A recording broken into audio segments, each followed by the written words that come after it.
नमस्कार। कल मैंने एक डिस्कशन करते समय कहा था कि आज हम एक इंडस्ट्री पर, जो रियल इंडस्ट्री है, फेक इंडस्ट्री नहीं है, जो सर्विस सेक्टर नहीं है, उस रियल इंडस्ट्री पर चर्चा करेंगे। और रियल इंडस्ट्री भारत में 3 हैं केवल। 3 के अलावा चौथी चीज़ अगर कुछ आवश्यकता पड़ती है, उसको इंडस्ट्री के रूप में भारत नहीं लेता, लेकिन अगर कुछ हो सकता है तो वो एजुकेशन हो सकता है। मैंने पीछे इस सिस्टम को किसी वीडियो में कहा है। इसलिए कह पा रहे हैं कि कोरोना के समय पर हम खाली बैठे हैं घरों में, चिंतन कर रहे हैं, और सभी लोग चिंतन कर रहे हैं। उस चिंतन के विषय पर एक विषय लेकर आते हैं। ये ऑटोमोबाइल इंडस्ट्री, ये इन्वायरमेंट की इंडस्ट्री, ये एजुकेशन की इंडस्ट्री और सर्विस सेक्टर की इंडस्ट्री, मोस्टली आज भारत में 50% से ऊपर सर्विस सेक्टर जा चुका है। और वो सर्विस सेक्टर सिर्फ हमको घुमाता है। आप इंश्योरेंस करवा लीजिए, किस लिए? क्योंकि आपको इलाज की जरूरत पड़ेगी तो पैसे हम देंगे, आपका एक्सीडेंट होगा तो पैसे हम देंगे, आप ये सर्विसेज ले लीजिए, वो सर्विसेज ले लीजिए, आप ऐसे सारी सर्विस सेक्टर। असली इंडस्ट्री अगर कोई है तो एग्रीकल्चर है, जो हमें पेट के लिए भोजन देती है।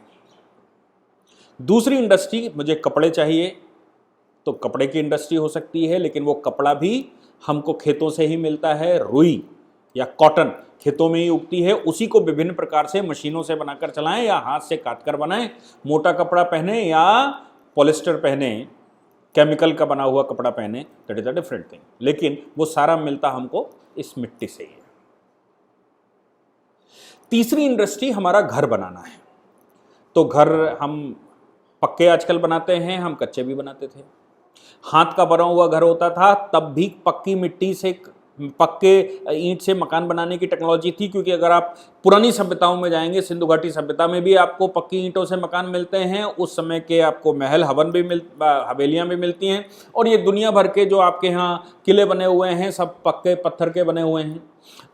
आपको जो द्वारिका मिली है आज से 10,000 साल पूर्व, जिसकी कार्बन डेटिंग मिलती है कक्ष में, वो उसमें भी पक्की ईंट के महल बने हुए हैं भगवान श्री कृष्ण के। आपको जो अयोध्या में मंदिर खुदाई में मिला, भगवान राम का जन्म स्थल, उसमें भी पक्की ईंट लगी हुई है। तो ऐसा नहीं है कि ये जो टेक्नोलॉजी आज है बिल्डिंग बनाने की, मल्टी स्टोरी बनाने की, उस समय टेक्नोलॉजी नहीं रही होगी। अगर नहीं रही होती तो 12 मेहर ने, ये जो कुतुब मीनार जिसको आजकल कहा जाता है, ये मेहर मीनार जिसको हम कहते हैं, ये 12 मेहर ने 7वीं शताब्दी में कैसे बनाई होगी? जिसको हम आज ताजमहल कहते हैं, जो जहां पर शाहजहां ने अपना नेम प्लेट चेंज कर दी है, वो उसकी कार्बन डेटिंग आज से 1500 साल पुरानी लगभग बताती है। कुछ कार्बन डेटिंग 1200 साल पुरानी बनाती, तो आज से 1200 साल पहले वो इतना बड़ा भव्य महल कैसे बना होगा? ये तेजो महल मंदिर जिसको कहते हैं, ऐसे बहुत सारे देश में साउथ इंडिया के मंदिर हैं, कैसे बने होंगे? तो टेक्नोलॉजी थी, ऐसा नहीं है कि टेक्नोलॉजी नहीं थी। किंतु मुझे लगता है कि हमारे पूर्वजों को कच्ची मिट्टी के मकान बनाने के लिए प्रेरित किया गया होगा, या उनको ये सलूशन उन्होंने निकाला होगा कि कच्ची मिट्टी के मकान। मुझे याद है कि जिस घर में मैं पैदा हुआ, उसमें इतनी मोटी मोटी, खूब मोटी सी दीवारें होती थी, 3-3, 4-4 ईंट की, और कच्ची ईंट की दीवार होती थी। उस पर लकड़ी का लेंटर पड़ता था, उस पर मिट्टी डाली जाती थी, और उन मकानों पर एसी की जरूरत नहीं होती थी। वो गर्मी में भी अच्छे होते थे और सर्दी में भी अच्छे होते थे। बाद में हम ये स्थायी व्यवस्था को लेकर ये सब बनाने लगे। आज भी गांव में बड़े भारी स्तर पर लोगों ने 2 कमरे पक्के बना रखे हैं, लेकिन फिर भी वो कोठरियां बनाते हैं, या जिनको कुछ गांव में महल कहते हैं, कुछ को हवेली कहते हैं, ऐसा शब्द इस्तेमाल करते हैं, और वो फूस के या मिट्टी के घर बनाते हैं। और जहां पर उनको पक्की मिट्टी की जरूरत पड़ती है, वो मिट्टी के ईंट बनाकर और उस पर घास फूस डालकर और उस पर लकड़ी डालकर, उसको वहीं छोटे छोटे भट्टे टाइप के, लोगों के भट्टियां होती थी, वो अपने खेतों में उसको पकाकर इस्तेमाल करते थे। चौथी इंडस्ट्री जो हमारे पास आज है, वो है शिक्षा की इंडस्ट्री। और मुझे लगता है कि सबसे महंगी शिक्षा की इंडस्ट्री है। सबसे सस्ता खाना और सबसे महंगी शिक्षा। आज व्यक्ति अगर पैसे बहुत कमाने की कोशिश करता है तो कहता है कि बच्चों को अच्छी एजुकेशन देने के लिए पैसा चाहिए, क्योंकि घर में भोजन वो 5,000 रुपये में एक परिवार कर सकता है, लेकिन एजुकेशन के लिए उसको 25,000 रुपये महीने में चाहिए। फिर इनकन्वीनियंस, उसके लिए हमने गुरुकुल व्यवस्था बनाकर रखी थी, जिसमें हम ये फेक इंडस्ट्री की चीज़ें कम, आवश्यकता की चीज़ें ज़्यादा और व्यवहार व्यक्ति का कैसा हो वैसा करते थे। अब धन कहाँ से आएगा? ये पूरे जैसे गुरुकुल भी चल रहे हैं तो इनका धन कहाँ से आएगा? धन के लिए और सरकारें चलेंगी, सरकार सिक्योरिटी सिस्टम लगाएगी, सरकार के पास फौजें होंगी, सरकार के पास एडमिनिस्ट्रेटर्स होंगे, इनका खर्चा कैसे चलेगा? जिनके पास जमीनें नहीं होंगी उनका खर्चा कैसे चलेगा? ये सारी व्यवस्था हमारे यहाँ एग्रीकल्चर डिपेंडेबल थी। अगर हम पुराने शासकों को पढ़ेंगे तो हमको मिलेगा कि जो फसल होती थी खेत में, उस खेत की फसल का 1/8 और 1/16 यानी कि 16th पार्ट और 8th पार्ट, जो क्रूर हिंदू शासक रहे हैं उन्होंने 8वां हिस्सा लिया है और जो बहुत लिबरल हिंदू शासक रहे हैं उन्होंने 16वां हिस्सा लिया। मुसलमान जब भारत में आए तो उन्होंने 1/4 लेना शुरू कर दिया। पुराना जो व्यवस्था में सेनाएं रखी जाती थी, फौजें रखी जाती थी, क्या चंद्रगुप्त की सेना में आपको लगता है कि कम सैनिक रहे होंगे? क्या आपको लगता है कि समुद्रगुप्त, जिसको भारत का नेपोलियन कहते हैं और उसने पूरे हिंदुस्तान को फतेह किया और एक सूत्र में बांधा, उसके पास सैनिक नहीं होंगे, उसके पास धन नहीं होगा, उसके पास सिक्योरिटी सिस्टम नहीं होगा? क्या आपको लगता है कि जम्मू कश्मीर का शासक, जिसने पूरे हिंदुस्तान पर शासन किया, जो कल्हड़ की राजतरंगिणी जिसका बयान करती है, ऐसे शासक के पास सेनाएं नहीं रही होंगी? क्या मिहिर भोज, जिसने अरब पर हमला किया मोहम्मद के समय पर और मोहम्मद को घुटनों के बल लेकर आए और उस समय उन्होंने वो स्थान छोड़ा, आप भविष्य पुराण पढ़ेंगे तो मोहम्मद के साथ उनकी डील के विषय मिलते हैं मिहिर भोज के, तो क्या उनके समय पर सेनाएं नहीं रही होंगी? नहीं, सेनाएं भी रही होंगी, एडमिनिस्ट्रेशन भी था और सब कुछ था। क्या विदेशों में राज्यपाल या राजनयिक नहीं होते थे? अशोक को अगर आप देखेंगे तो पूरे विश्व में उसने अपने राजनयिक भेजे हैं, अपने बच्चों को, अपने जानने वालों को, जो भी उसके पास स्ट्रेंथ थी। लेकिन उस समय ये फेक इंडस्ट्री नहीं थी, फिर भी उस समय 9वीं शताब्दी तक भारत सोने की चिड़िया रही और वेस्टर्न कंट्री ये फेक इंडस्ट्री पर सब चल रहे थे। जब भारत पर कब्जा कर लिया वेस्टर्न कंट्रियों ने तो वो इंडस्ट्री यहां पर भी ले आए और हमको उस सिस्टम में ले आए। तो कैसे व्यवस्था हुआ करती होगी, ये सोचने की बात। खेत में जो फसल है उस फसल के लिए राजा का दायित्व बनता है कि वो पानी की व्यवस्था करे, राजा का दायित्व बनता था कि वो इंश्योरेंस की व्यवस्था करे, राजा का दायित्व बनता था कि वो किसान की चिंता करे, राजा का दायित्व बनता था कि किसी के ऊपर अत्याचार ना हो। मैं ये बात मुगलों के आने के बाद की सामंती परंपरा की नहीं कर रहा हूं, मैं मुगलों से पहले की बात कर रहा हूं या मुसलमानों से पहले की बात कर रहा हूं, जिस समय आपका गुप्त वंश का शासन था और गुप्त वंश स्वर्णिम समय भारत का माना जाता है और विश्व में सबसे स्ट्रांग, यानी कि भारत ही एक ऐसा देश था जो 60% to 70% वर्ल्ड इकोनॉमी को डील करता था अकेला। और भारत आयात कभी नहीं करता था, भारत निर्यात करता था। और आयात अगर वो करता था तो को घोड़े हमको अरब कंट्रीज से चाहिए होते थे जिनको हम आयात करते थे। इसके अलावा सब कुछ भारत निर्यात करता था। जब हम बहुत निर्यात करेंगे, क्या निर्यात करेंगे? सबसे सब कुछ हो जाए, सारी दुनिया नष्ट हो जाए। एग्रीकल्चर का जो प्रोडक्ट है वो कभी नष्ट नहीं हो सकता, वो सदैव चलने वाला व्यापार है, किसान भी उससे स्ट्रांग होगा। तो क्या एग्रीकल्चर में हम पूरी व्यवस्था को सेट कर सकते हैं? हाँ जी, बिल्कुल कर सकते हैं।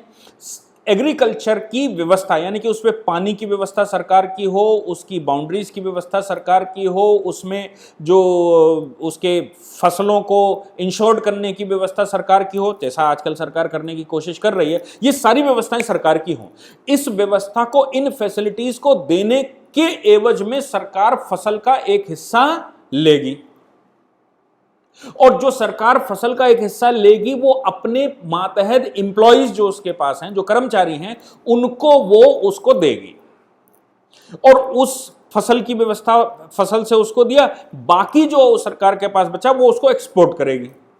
एक्सपोर्ट करने के बाद अगर हम मुद्राएं लेना चाहते हैं, जैसे इंटरनेशनल करेंसी आज भी गोल्ड है, तो हम उस समय भी गोल्ड लिया करते थे, तो हम गोल्ड ले सकते हैं और गोल्ड किसी भी करेंसी में कन्वर्टेबल है। अगर हम IMF की बात करेंगे इंटरनेशनल मॉनेटरी फंड की, तो गोल्ड आज भी उनकी बेसिक करेंसी है, तो हम गोल्ड ले सकते हैं एक्सपोर्ट करने के एवज में। ये गोल्ड की मुद्राएं भारत में चल सकती हैं? नहीं, अगर अभी चल सकती तो समय लगेगा। और जो सरकार के कैश के एक्सपेंसेस हैं, वो एक्सपेंसेस एक्सपोर्ट के पैसे से लगाए जा सकते हैं। हमें कहां पैसा लगाने की जरूरत नहीं पड़ेगी। हम आज की तारीख में नदियों को साफ करने में बहुत पैसा लगा रहे हैं, हम एनवायरनमेंट को साफ करने में बहुत पैसा लगा रहे हैं, हम पोल्यूशन को दूर करने में बहुत पैसा लगा रहे हैं, और हमारे जो आमदनी है, देश का टैक्स का पैसा है, उसको इनमें बहुत बड़े स्तर पर हम खर्च करते हैं। ये सब आपका पैसा बच जाएगा। आपको सिर्फ एक काम करना है कि नदियों को लिंक कर दीजिए। जो मैं कह रहा हूं, वाटर व्यवस्था आपको करनी पड़ेगी। उस समय के शासकों ने नहरें बनवाई, कुएं बनवाए, तालाब बनवाए, और राजाओं के विषय में अगर कहा जाता था अच्छा राजा कौन, तो सारी कहानियों में, सारी कथाओं में आपको मिलता है कि वो राजा बड़ा अच्छा राजा था, प्रजा के बीच में जाता था, प्रजा के बारे में सोचता था, वो नहरें बनवाता था, वो पेड़ लगवाता था, वो धर्मशालाएं बनवाता था, वो मुसाफिर खाने बनवाता था, वो ऐसी व्यवस्थाएं करता था। ये सारी चीजें वो करता था, ये राजा का काम था। तो जो एग्रीकल्चर का प्रोडक्ट है, उस प्रोडक्ट का एक हिस्सा सरकार को सीधा जाना चाहिए, सरकार उसको सेल करे, डिस्ट्रीब्यूट करे, पीडीएस सिस्टम में लाए।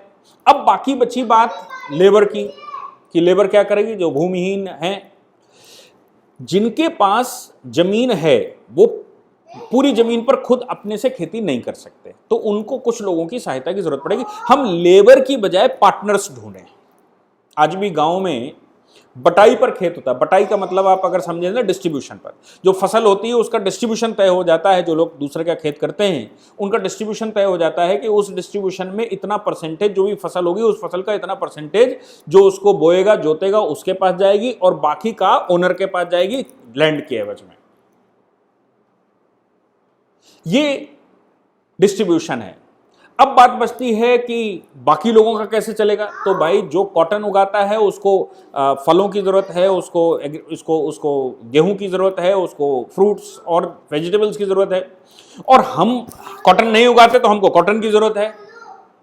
कुछ लेबर ऐसे भी हमारे सहयोगी होंगे जो पतेल बनाएंगे, जिससे मकान बनेगा। कुछ ऐसे भी होंगे जिससे हमें मकान बनाने के लिए हम ईंट बनाएंगे, कच्ची ईंट बनाए या पक्की ईंट बनाए। दूसरी इंडस्ट्री हमारे पास गौ माता है। अब हमें खाद की जरूरत पड़ती है आज की केमिकल इंडस्ट्री के लिए। केमिकल इंडस्ट्री खाद बनाती है। गाय के प्रोडक्ट के आधार पर आज वर्ल्ड की सारी रिसर्चें कह रही हैं कि एक गाय 5 एकड़ भूमि के लिए सफिशिएंट है। अकेली एक गाय 5 एकड़ भूमि में फसल उगा सकती है, और खाद की हमें जरूरत नहीं है। इवन मरने के बाद, जब गाय कोई मर जाती है तो उसको जमीन में गाड़कर जो खाद बनती है, ऑनरेबल सुप्रीम कोर्ट ने 2004 में एक जजमेंट दिया था देसी गाय को लेकर, और उसमें ऑनरेबल सुप्रीम कोर्ट में ये सिद्ध हुआ था कि गाय मरने के बाद, और गाय एक देसी गाय लाइफ टाइम में 2004 में 20 से 25 लाख रुपए का प्रोडक्ट देती है, जो हम खादों में खर्च करते हैं, केमिकल्स में खर्च करते हैं, पेस्टिसाइड में खर्च करते हैं, और इसके लिए हमें एक फेक इंडस्ट्री चलानी पड़ती है केमिकल्स की। वो सब खत्म हो जाएगा, गौ आधारित खेती की जा सकती है। और एक्सचेंज सिस्टम, गांव में आज भी एक्सचेंज सिस्टम चलता है। अगर कोई हम में से गांव का रहा होगा तो गांव में वो नमक लेकर जाता है। नमक बेचने वाला, फल फ्रूट बेचने वाला और आगे चलने वाला, वो क्या करता है गांव में कि वहां पर जाने के बाद वो कहता है कि गेहूं ले आओ और नमक ले जाओ, गेहूं ले आओ और ये फल ले जाओ, थोड़ा आटा हमको दे दो और ये प्रोडक्ट ले जाओ, आपके घर में लोहे के जो टुकड़े शुकड़े बचे हैं वो हमको दे दीजिए, तो हम उसके एवज में ये दे देंगे। ये बार्टर सिस्टम है, वहां पैसा नहीं होता जनरली। गांव देहात में आज भी बहुत कम नगदी में काम चल जाता है। उनको नगदी की आवश्यकता अब इसलिए पड़ने लगी क्योंकि अब आज की तारीख में हम बच्चों को शहर में पढ़ने के लिए भेजने लगे हैं, और पढ़ने के लिए कैश चाहिए। कैश के लिए उनको बाजार देखना पड़ता है, बहुत कुछ देखना पड़ता है, इसलिए बार्टर सिस्टम से वो थोड़ा सा भंग होते हैं। तो एक गांव में या गांव के चारों ओर के 10-5 गांव मिलाकर एक मंडी बनाना, एक सिस्टम बनाना, उसमें सरकार एफर्ट करे कि उसमें एडमिनिस्ट्रेटिव मशीनरी, पानी की कमी ना होने दे, फसलों को खराब ना होने दे, फसलों की पूरी व्यवस्था करे, और ऊपर से वो अपना प्रोडक्ट तो ले ही जाएंगे, बाकी मंडी व्यवस्था की व्यवस्था करें, एक्सचेंज की व्यवस्था करें। कि कैसे उस एरिया के लोगों को बाहर के किसी प्रोडक्ट की आवश्यकता ना पड़े। वो एरिया एक पार्टिकुलर, एक शहर हो सकता है, एक नगर हो सकता है, एक तालुका हो सकती है, उस तालुका में ही उसका सारा सेटलमेंट हो जाए। गांव देहात में अगर एक्सट्रीम रूरल एरिया में जाएंगे तो आज भी वो एक एरिया में ही उनके सारी जरूरतें पूरी हो जाती हैं। उनको अगर पैसा कहीं से कुछ चाहिए तो वो बच्चों के एजुकेशन के लिए चाहिए। वो बच्चों की एजुकेशन भी एंशिएंट टाइम पर हमारे गांव में होती थी। सीनियर जूनियर की व्यवस्था हमने कर रखी थी, यानी कि मैं 1 घंटे पढ़ाऊंगा अपने जूनियर को और मेरा सीनियर मुझे 1 घंटा पढ़ाएगा, उसका सीनियर उसको 1 घंटा पढ़ाएगा। ऐसे गांव में एक खेतों में या बागों में गुरुकुल होगा जहां पर सभी गांव के लोग शाम को 2 घंटा 3 घंटा देंगे। उस 3 घंटे में हम एक दूसरे को एजुकेट करेंगे। भाई रही बात रिसर्चेस की, तो रिसर्च करने के लिए हमारे पास जो साधु रहता था, दुर्भाग्यवश साधुओं की किलिंग हो रही है, साधु रहता था, उसका एक ही काम था कि वो एक गांव में रुका, वहां की टेक्नोलॉजी उसने ली, दूसरे गांव में गया, उसको बताई, दूसरे गांव में जो टेक्नोलॉजी डेवलप हुई वहां से उसने ली। ऐसे करके साधुओं का एक बड़ा जमावड़ा देश में, भिक्षु नहीं साधुओं का एक बड़ा जमावड़ा पूरे देश में घूमा करता था, जो टेक्नोलॉजी को एक दूसरे से अवेयर करना और फ्री में ट्रांसफर करना, ये उसका काम होता था। उसके एवज में उसको अति विशिष्ट स्थान हम देते थे, उसको हम मान्यता देते थे, उसकी सारी जरूरतों की ध्यान रखते थे। ऐसे हमारी एजुकेशन इंडस्ट्री चली। अब आज जो इंडस्ट्री है उसका क्या होगा? मैंने पीछे भी कहा था कि हमने पूरे देश में एक 20% से 30% आबादी, अगर हम शहरों की कह लें कि 70% आबादी देहात की है और 30% आबादी शहर की है, तो शहर की 30% आबादी के पास 3 प्रकार के प्लेसेस हैं। एक वो ऑफिस जहां वो जाता है, एक वो इंडस्ट्री जहां पर वो काम करता है, एक उसके रहने का स्थान जहां वो रहता है, और एक उसका वो गांव में उसका घर खाली पड़ा हुआ है। ऐसे एक व्यक्ति को कम से कम 3 स्थान और 4 और 5 भी हो सकते हैं जो खाली पड़े रहते हैं, पूरी रात खाली रहते हैं, पूरे दिन खाली रहते हैं। 5 घंटे काम के लिए हम वहां जाते हैं और 5 घंटे बाद वो खाली रहते हैं। ऐसे स्कूलों की बिल्डिंगें जो 6 घंटा पढ़ाई करती हैं और पूरी रात और पूरे दिन खाली रहती हैं। ऐसे ऑफिस जो हम सुबह 10 बजे खोलते हैं, शाम को 4 बजे बंद करते हैं, वो पूरी रात खाली रहते हैं और इन स्थानों का हम इस्तेमाल नहीं कर पाते। अगर हम ये फेक इंडस्ट्री बंद करें तो भारतवर्ष में अगले 50 से 60 वर्ष तक रेजिडेंशियल प्रॉपर्टी की जरूरत नहीं पड़ेगी, क्योंकि ऑलरेडी कंस्ट्रक्शन 3 गुना 4 गुना भारत में है। और अगर उसको हमको ये आवश्यकता नहीं पड़ेगी कि हम रेजिडेंशियल ये जो कॉमर्शियल प्रॉपर्टियां हैं इनको रेजिडेंशियल, इंडस्ट्रियल प्रॉपर्टियां हैं इनको रेजिडेंशियल, स्टॉक रूम सब कर दें, तो अगले 50 से 60 और हो सकता है 100 वर्ष तक भी हमको कोई नई जगह की आवश्यकता नहीं पड़ेगी। जो भारत की पॉपुलेशन अगर बढ़ भी रही है तो वो भी एडजस्ट हो जाएगी। और बाकी जब हमने वैदिक एजुकेशन गुरुकुलों में पढ़ाना शुरू किया तो हम क्या पढ़ाएंगे? आज हमें पैसा चाहिए इंश्योरेंस करवाने के लिए, आज हमें पैसा चाहिए अस्पताल में इलाज करवाने के लिए। आज जो पैसे की मुख्य आवश्यकता है वो कहाँ है? वो हमें मेडिकल फैसिलिटीज के लिए आवश्यकता है, वो हमें बड़ी इमारतें बनाने के लिए, घर बनाने के लिए, शहर में एक घर हो मेरा उसके लिए आवश्यकता है, वो हमारे बच्चों की पढ़ाई लिखाई हो इसकी आवश्यकता है। इस 3 आवश्यकताओं के अलावा चौथी आवश्यकता हमारा भोजन है, वो तो हम करेंगे ही हर हालत में, चाहे गांव में रहें चाहे शहर में रहें। तो उस आवश्यकता को छोड़ दीजिए, वो रियल आवश्यकता है। बाकी ये 3 जो आवश्यकता है वो गांव देहात में पूरी हो रही है वहीं रहते हुए। और डिस्ट्रीब्यूशन ऑफ लेबर में मैंने कहा कि फसल का डिस्ट्रीब्यूशन होगा, तो अब कोई लेबर भी नहीं रहेगा और कोई मालिक भी नहीं रहेगा, क्योंकि वो कॉन्ट्रैक्ट बेसिस है। 1 साल के लिए कॉन्ट्रैक्ट हो गया फसल का, उस कॉन्ट्रैक्ट पर वो शेयरिंग है। कॉन्स्टिट्यूशन में जब आपने directive principle of state policy रखा तो उसमें directive principle of state policies में उसमें कहा गया कि भारत सरकार ऐसा काम करेगी कि लेबर क्लास मैनेजमेंट में एंट्री मारे। तो लेबर मैनेजमेंट में एंट्री मारने का मतलब क्या है?